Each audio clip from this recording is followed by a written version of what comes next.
Haleluya, haleluya. Jumpa kembali dalam program kita Love God and Love You. Dan ini adalah program kelanjutan dari tema kita Miracle of Christmas. Dan pada episode yang pertama kita sudah membahas bagaimana Tuhan selamatkan Kevin dari COVID.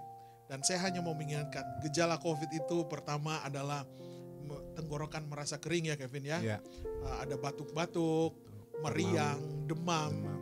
Dan badan terasa capeknya yang banget ya, sangat seperti tidak ada semangat untuk hidup. Kemudian mencium sesuatu tidak terasa ya, nggak hilang rasa cium, rasa makan, semua hilang rasa. Nah, kalau saudara sudah mengalami tanda-tanda seperti ini, cepat ke hospital. Selain saudara berdoa, ya betul saudara berdoa, mesti tapi dicek juga. Jangan lupa ke dokter. Mesti cek beneran COVID atau enggak. Ya. Jadi jangan anti dokter juga ya Bapak Ibu Saudara sekalian. Nah saudara-saudara, hari ini saya akan berikan kesempatan lagi bagi Kevin, Dr. Kevin, untuk bagaimana dia akan menyaksikan kembali Tuhan itu real di saat dia menghadapi sakit penyakit. Saya mau berkata bahwa masih Tuhan lebih besar dari COVID-19. Waktu kena COVID-19 bukan berarti saudara mau mati, sudah selesai. Nah, Kevin merasakan sendiri. Waktu dia kena sepertinya sudah mau mati. Rasa takut ada saudara, rasa bimbang ada. Apakah Tuhan ada atau tidak? Tapi dalam episode yang pertama dia berkata bahwa God is real.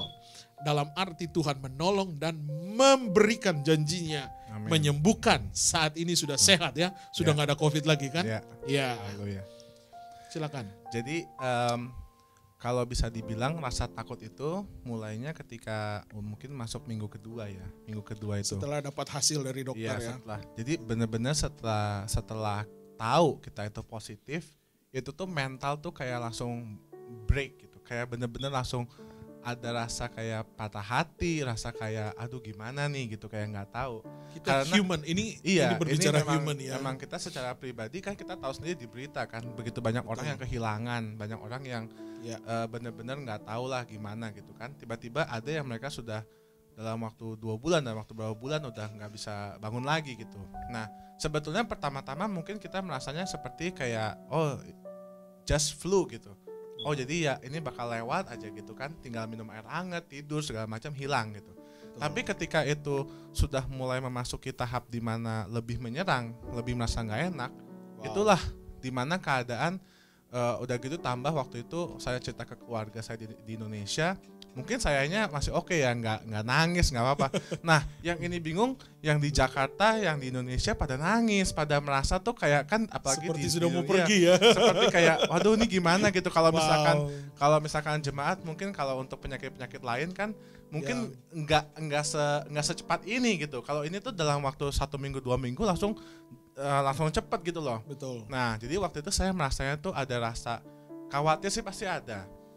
Takut pasti karena setiap malam saya tidur itu keringetan. Saya setiap 2-3 jam bangun. Sampai rasanya itu aduh gimana ya ini ya. Maksudnya badan tuh kenapa sih gitu loh. Ada apa sih gitu. Nah, di situ saya baru merasa kehilangan harapan ada, tapi juga di samping itu rasa takut, khawatir, kehilangan harapan. Cuma di samping itu ada satu momen yang saya jadinya istilahnya semangat kembali gitu. Amen. Nah, ini momen yang menurut saya agak amazing gitu. Amazingnya adalah ketika saya telepon mama saya sama papa saya di rumah di Indonesia, itu ada satu kalimat yang mama saya katakan pada saya. Amen. Yang dia katakan adalah, kamu di rumah daripada kamu itu memikirkan penyakit kamu mendingan melakukan worship kepada Tuhan. Jadi sebentar, ini yang menarik saudara. Ini yang menarik. Kata kuncinya adalah worship. Jadi saudara-saudara, kita human, manusia ya. Kita sama, saya makan nasi, saudara makan nasi. Saudara di rumah makan keju, saya makan keju. Dr. Kevin makan keju juga. Masih ada khawatir, rasa takut, rasa bimbang, ragu. Dan saya petik satu kata kunci, worship. Nah, miracle of Christmas, mujizat di tengah-tengah Natal, Mungkin saudara berpikir, aduh Tuhan gimana ya, anak-anak belum ada baju baru, belum ada duit untuk memasak, karena saudara mungkin sedang di layoff mungkin ya. Karena miracle of Christmas itu berbicara mengenai kesederhanaan. Mujizat Tuhan bukan berarti yang mewah-mewah, saudara.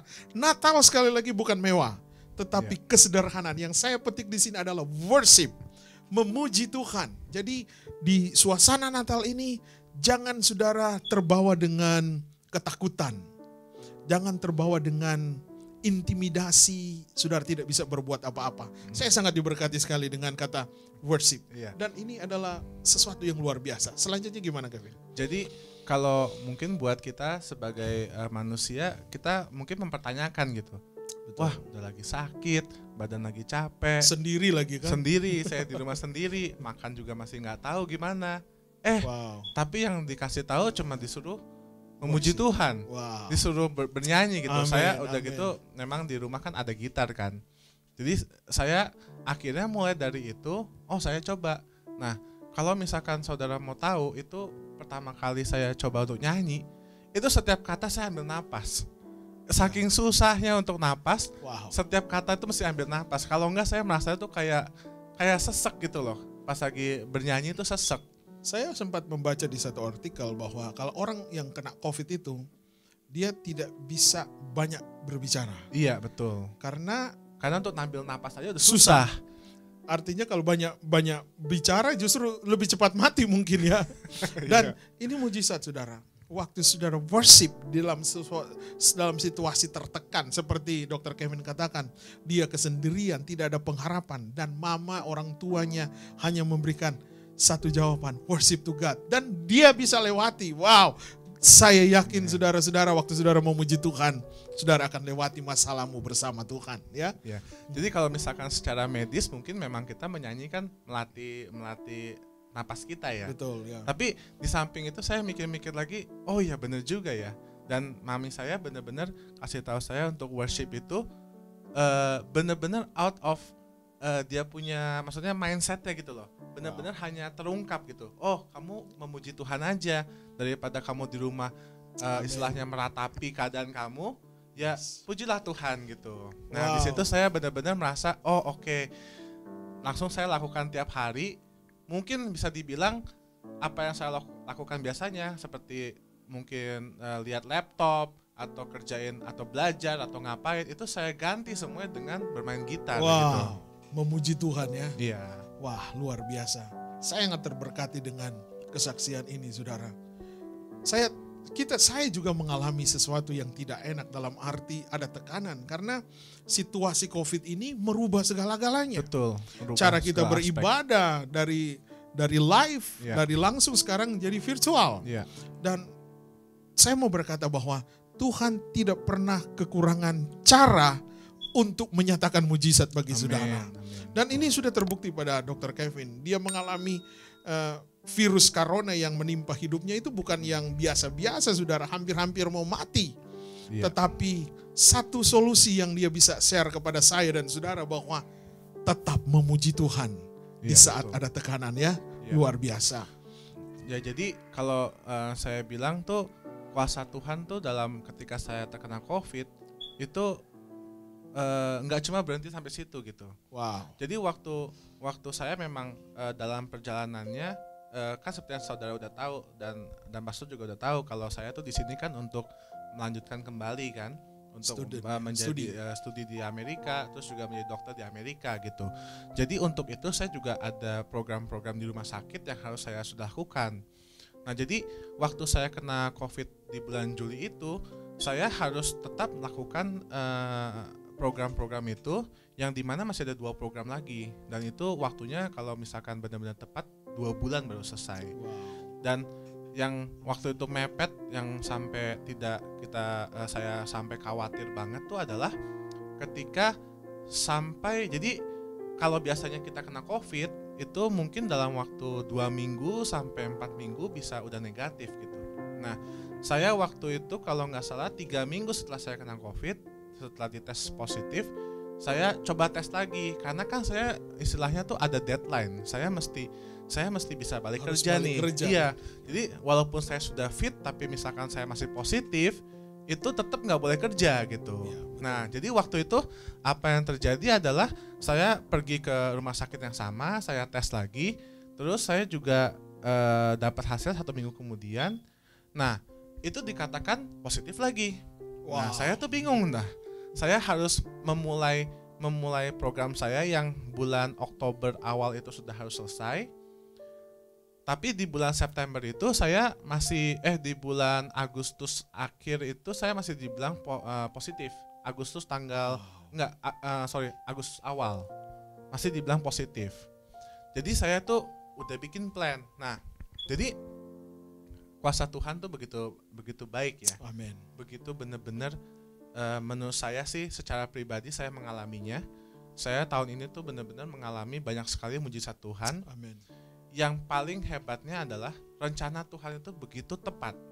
Jadi tepat pada waktunya. Tepat pada waktunya dan indah gitu. Amin. Kalau misalkan, jadi waktu saya sebelum memulai program kerja, saya tuh udah bikin dulu plan-plannya. Saya kalau misalkan daftar bulan Oktober, paling telat tuh saya mesti tanggal berapa sih gitu untuk memulai program. Jadi paling enggak kalau ada delay dari hasil COVID-nya itu, saya bisa dimundurin lagi gitu, sampai seberapa mundur gitu. Nah, saya udah lihat tuh. Saya benar-benar tulis 17 Agustus. Itu adalah deadline terakhir kalau misalkan saya masih positif. Semua plan saya ke depan untuk aplikasi udah nggak selesai, udah nggak bisa. Jadi kalau misalkan saya telat aja, itu aplikasi saya telat dan itu aplikasi kan cuma setahun sekali. Wow. Jadi itu nunggunya mesti setahun kemudian. Wow. Nah, hebatnya adalah sampai tanggal 16 Agustus saya telepon ke labnya, itu dia bilang belum ada. Wow. Hasilnya itu belum sudah ada. Menunggu berapa lama? Jadi sekitar 2 minggu setelah tes kedua. Jadi totalnya udah 5 minggu lah. 5 minggu hampir 6 minggu. Nah, itu masa-masa kritis. Masa-masa kritis. Khawatir itu ada ya. Iya, takut, bingung, mau berharap sama siapa, sama orang lab nggak bisa berharap, sama dokter yang itu juga bingung kan. Sementara ini COVID kan kita nggak bisa ngapa-ngapain nih. Saya juga udah sehat gitu. Tapi mau masuk kerja kan nggak boleh kalau nggak ada bukti kan. Dokter, iya. Iya. Nah, jadi sampai tanggal 16 Agustus itu belum ada. 17-nya saya telepon. 17 Agustus saya telepon ke dokternya. Saya tanya sama dia, orang labnya juga. Saya tanya, boleh nggak saya tahu hasilnya? Jadi yang paling nggak enak itu adalah nunggu hasil. Menunggu. Dan hasilnya itu yang saya bingung adalah semakin lama kok makin lama gitu. Pertama saya tes 3-4 hari udah keluar. Kedua saya tes 5-7 hari baru keluar. Nah, yang ketiga ini yang saya pikir, aduh ini pasti telat deh. 7 hari harusnya telat. Tanggal 16 belum tahu kabar. 17-nya pas saya harus masuk kerja jam 9 pagi, hasilnya udah keluar. Wah, puji Tuhan. Dan hebatnya itu adalah hasilnya itu negatif. Wow. Jadi saya tuh udah nggak tahu mau ngomong apa lagi, benar-benar speechless.